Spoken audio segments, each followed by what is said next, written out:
versículo 22 do capítulo 8 do Evangelho de Jesus segundo Marcos. Quem achou, diga: eu amo a Bíblia. E chegou a Betsaida, e trouxeram-lhe um cego, e rogaram-lhe que o tocasse. E tomando o cego pela mão, levou-o para fora da aldeia, e cuspindo-lhe nos olhos, e impondo-lhe as mãos, perguntou-lhe se via alguma coisa. E levantando ele os olhos, disse: vejo os homens, pois os vejo como árvores que andam. Depois disto, tornou a pôr-lhe as mãos sobre os olhos, e o fez olhar para cima, e ele ficou restaurado, e viu a todos distintamente. E mandou para casa, dizendo: nem entres na aldeia, nem o digas a ninguém na aldeia. Amém. Amém? Quantos estão sinceramente motivados para que nós possamos olhar para esse texto com carinho e permitir que o Espírito Santo tenha trânsito fluente no nosso meio, ministrando ao nosso coração, segundo o seu querer e a sua vontade? Diga glória a Deus, bote um aleluia no meio que vai ficar melhor ainda. Aleluia. Tem uma frase, uma pergunta retórica, daquelas que a gente faz para a gente mesmo, não desejando ter uma resposta, mas a gente faz para a gente mesmo. Muito comum, que eu acho que a grande maioria, para não dizer todos aqui, em algum momento da vida já fizeram essa pergunta. A pergunta é, abre aspas, por que tudo parece mais difícil? Alguém aqui já fez essa pergunta? Levante a mão aí, irmão. Levante, você está na casa do Pai. Você não vai mentir aqui não, né? Você não pode mentir em lugar nenhum, né? Mas vamos lá. Alguém aqui já fez essa pergunta? Levante a mão, por favor, quem já fez essa pergunta. A gente faz essa pergunta quando nós observamos a forma como uma coisa está acontecendo na nossa vida. Quando nós observamos os níveis e os graus de dificuldade para obtermos algum sucesso em alguma coisa. E ao olhar para nós, e para esses níveis, para esses graus, para essas dificuldades, a gente dá uma olhadinha na vida de alguém e percebe que para obtenção da mesma coisa, do mesmo sucesso, da mesma vitória, o caminho para alguém foi muito mais, e aí a gente faz essa pergunta: por que tudo parece mais difícil para mim? Porque todo mundo passa com certa facilidade por um caminho ou por uma porta, e para mim é sempre mais difícil. Porque alguém se assenta em 10 minutos, resolve uma coisa, e eu demoro 5 dias para resolver. Porque parece que quando chega a minha vez, a coisa fica mais demorada, mais problemática e mais complicada. Bom, das duas uma, ou quem está se fazendo essa pergunta está exagerando um pouco e está talvez com uma certa autocomiseração, ou talvez você tenha razão. Talvez de verdade, para você, ou quando chega a sua vez, as coisas se encaminhem de uma maneira um pouco mais demorada e um pouco mais problemática. Mas por que eu falei tudo isso? Para dizer para você que se um personagem bíblico, ou se há um personagem bíblico, que a gente pudesse dizer que tem uma certa razão em ter feito esta pergunta, ei-lo. Aqui está em Marcos 8 um personagem que de fato e de verdade, com ele foi mais difícil. Com ele foi mais complexo. Com ele foi mais demorado. Eu estou dizendo isso porque se você esteve atento, e tomara que tenha estado, à leitura que fizemos, você percebeu que diferentemente de todas as demais narrativas de milagres de Jesus, esta narrativa de milagre demonstra para nós, ou mostra para nós, que ocorreu uma coisa única. Qual? O milagre aconteceu em 2 estágios. Se você se desatentou no momento da leitura, permita-me lembrar a você. Jesus cospe nos olhos do cego e pergunta: você está vendo? Ele diz: eu estou vendo homens que andam, homens como árvores andando. E aí o texto diz que Jesus coloca as mãos novamente, ou seja, toma uma segunda iniciativa, uma segunda ação. Você não vai ver isso em nenhum outro lugar na Bíblia. Nenhum outro homem ou mulher que tenha passado pelo caminho de Jesus não pareceu estar plenamente curado na primeira vez que Jesus agiu em relação a ele. Sempre foi de uma vez só, mas com o cego de Betsaida foi mais difícil, mais demorado, mais complexo. Foi em 2 níveis, foi em 2 estágios. Agora, preste atenção numa coisa que vou lhe dizer, porque eu não sei se você percebeu um detalhe. Ao mesmo tempo que eu lhe disse que com ele foi mais complicado, que com ele foi mais difícil, que com ele foi mais demorado, eu também lhe disse que isso fez dele um caso único, singular, excepcional. Eu vou dizer uma coisa agora que você já sabe: exclusividade é uma coisa que custa caro.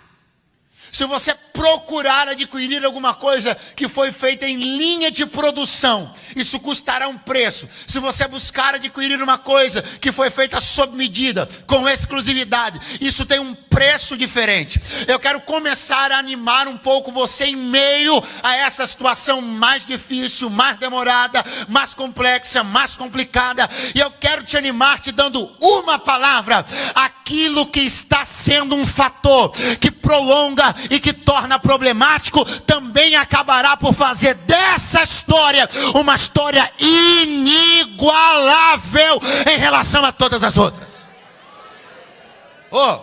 Eu queria que você saísse daqui essa noite pelo menos com uma razão para se animar em estar olhando para a sua vida e percebendo que está mais difícil para você do que para todo mundo. Você terá uma história bem mais impressionante para contar no final. Eu quero que você entenda esta noite que nós podemos falar coisas maravilhosas sobre todos os outros milagres, todos os outros personagens, mas qualquer pessoa que leia o Evangelho de Marcos vai ter que parar no capítulo 8 e vai ter que dar uma ênfase especial à história narrada a partir do versículo 22, porque isso aqui não é comum, isso aqui não é normal, demorou mais, foi mais difícil, mas tornou-se único e exclusivo. Aleluia! Quando Jesus chega em Betsaida, a Bíblia diz que vão trazer um cego e vão rogar a Jesus que o cure.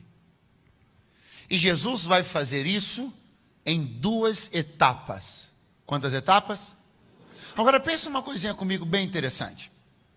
É muito comum, é muito provável que a grande maioria de nós que estamos aqui encerramos hoje o nosso dia de trabalho, ou nossa rotina de estudo, ou de fazer doméstico, seja como for, e nós tivemos que deixar alguma tarefa para ser concluída amanhã.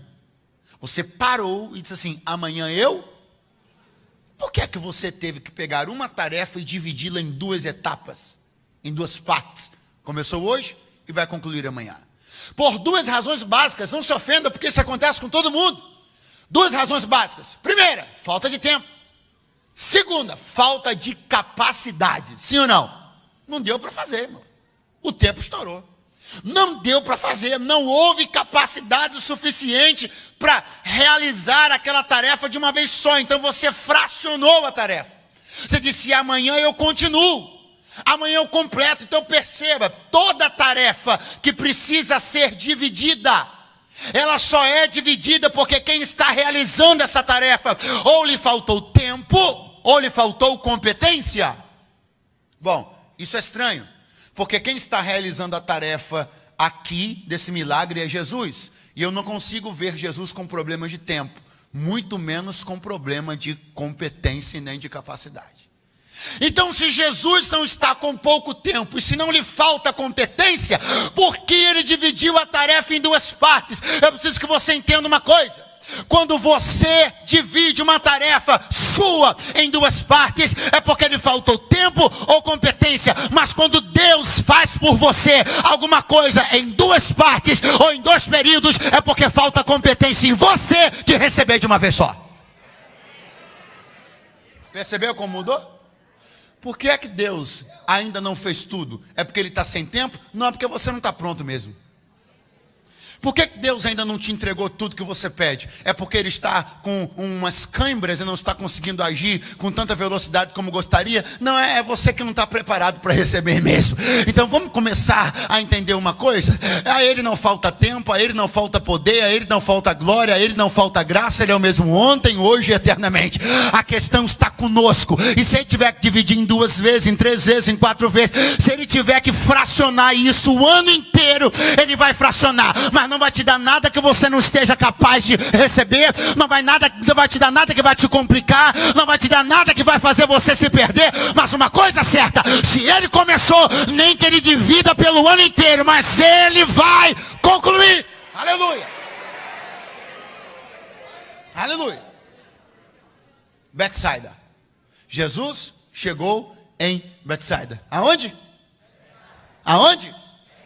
E trazem um cego e rogam. Bom, rogo é uma palavra muito comum na Bíblia. Rogar é um verbo muito comum. As pessoas rogavam, as pessoas pediam a Jesus, as pessoas se chegavam a Ele numa posição que obviamente é essa posição adequada, numa posição de humilhação, rogando, suplicando, clamando, pedindo. Foi assim com todas as pessoas que passaram pelo caminho de Jesus e obtiveram sucesso naquilo que desejavam. Mas eu preciso que você entenda que este rogo é particularmente intenso. Por quê? Por causa do lugar onde isso está acontecendo. Quando o texto diz que estes homens vêm trazendo cego, abordam Jesus e rogam: toca nele, ajuda ele, faz por ele. Por que eu estou dizendo para você que esse pedido deles é mais intenso ou mais carregado de sentimento, talvez, do que outros pedidos que nós vejamos na Bíblia? Porque nós estamos em Betsaida. Essa história aqui está acontecendo em Betsaida. Os amigos estão pedindo por ele em Betsaida e ele também é de Betsaida.